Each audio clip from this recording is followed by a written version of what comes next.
New York, joins me now in the studio. Congresswoman, thanks so much for being here. So on social media, you've been urging people to call their senators, tell them to vote no on cloture, which allows the bill to go forward for a vote of just a simple majority, and to vote no on the vote for a simple majority on the Republican bill. What do you say to the counter argument of, like, a government shutdown hurts the country, hurts the people you represent, from Queens and the Bronx? Absolutely, and that is why House Democrats have laid out a plan, as well as several Senate Democrats laid out a plan to keep government open for another 30 days as Republicans negotiate a deal with Democrats in order to have an extended government funding bill. But the House would have to come back into session, right? But House Democrats are in town. We're afraid of working? Is that the problem here? That the idea that, God forbid, members of Congress have to fly back and do their jobs? Okay. Genuinely, come on. So Chuck Schumer, I guess the Senate Democratic leader, your senator, said at this meeting that he is going to vote for cloture. He is going to vote to allow there to be a simple majority vote. You think that's wrong? I believe that's a tremendous mistake. Yes. Why? I think, well, first and foremost, the American people, if anyone has held a town hall or has seen what has been happening in town halls, American people, whether they are Republicans, independents, Democrats, are up in arms about Elon Musk and the actual gutting of federal agencies across the board. This continuing resolution codifies much of this chaos that Elon Musk is wreaking havoc on the federal government. It codifies many of those changes. It sacrifices and completely eliminates congressional authority in order to review these impulsive Trump tariffs that he's switching on and off. And on top of that, for folks who are concerned about effectiveness in government, this Republican extreme spending bill removes all of the guardrails and all of the accountability measures to ensure that money is being spent in the way that Congress has directed for it to be spent. This turns the federal government into a slush fund for Donald Trump and Elon Musk. It sacrifices congressional authority, and it is deeply partisan. And so to me, it is almost unthinkable why Senate Democrats would vote to hand the few pieces of leverage that we have away for free when we've been sent here to protect Social Security, protect Medicaid, and protect Medicare. You have expressed opposition to government shutdowns in the past. Here's your very first speech on the House floor. It is not normal to shut down the government when we don't get what we want.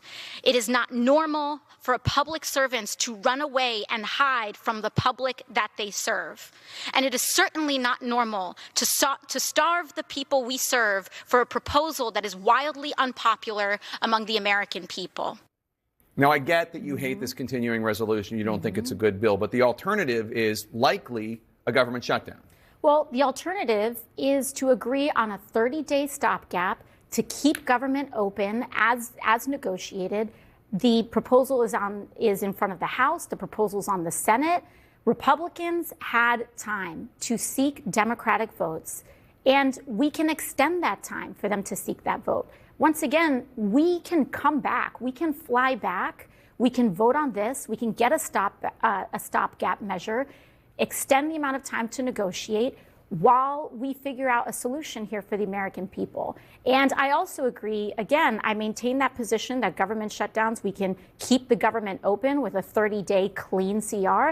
And on top of that, I also maintain the position that government officials and public servants should not be hiding from the public the way that Republicans are hiding and being instructed to not host town halls right now because of the outrage among the American public around their attempts to cut Social Security, Medicaid, and Medicare. My understanding is that your other senator, another Democrat, Kirsten Gillibrand, also thinks that the Democrats should vote to go forward with the spending bill, unlike Senator Tim Kaine that we just heard from.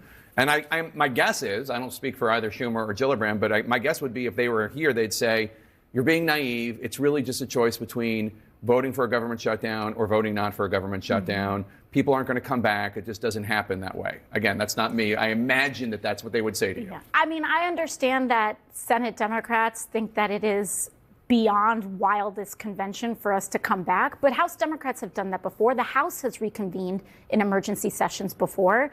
I've certainly voted on the floor of Congress they've even called us back from August recess before. This idea that it is beyond the scope of imagination for us to come back from vacation is just not an acceptable answer for the American public. I want to play something that President Trump said earlier today. Take a listen. If it's shut down, it's only going to be, if there's a shutdown, it's only because of the Democrats, and they would really be taking away a lot from our country and from the people of our country.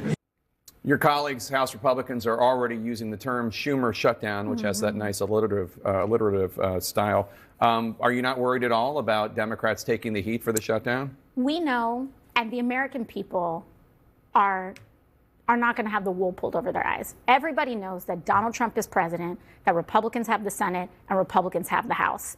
They have the keys to the entire United States government. And if Republicans wanted to avert a shutdown, they can. They can. If they need Democratic votes, then they can negotiate with Democrats to get those votes. It is simple. They have two options: to pass it with their votes or to pass it with Democratic votes.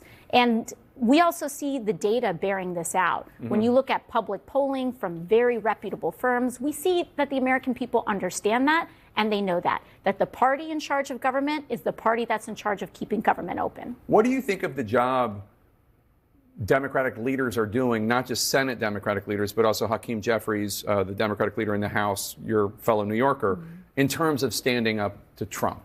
Well, when we look at this vote around this government funding bill that we saw this week, Leader Hakeem Jeffries was able to keep the entire House Democratic caucus united and together. Except for Jared Golden. Right. Except Every single House Democrat, including every single House Democrat who won a Trump district, except for one out of over 200, voted against this deeply partisan, extreme Republican spending bill. Not just because they're Democrats, but because they know it's bad for the country. This bill is bad for the country. And so I think that in terms of Democratic leadership in the House, we've seen that result in the House. I think it's time that we see similar results in the Senate. Would you, what do you think of the job that Chuck Schumer is doing? Would you ever challenge him, do you think? I think that what we need right now is a united Senate Democratic caucus that can stand up for this country and not vote for cloture and not vote for this bill. And I think that the strength that we have is in this moment. Reconciliation and all of these, Republicans do not need Democratic votes for that.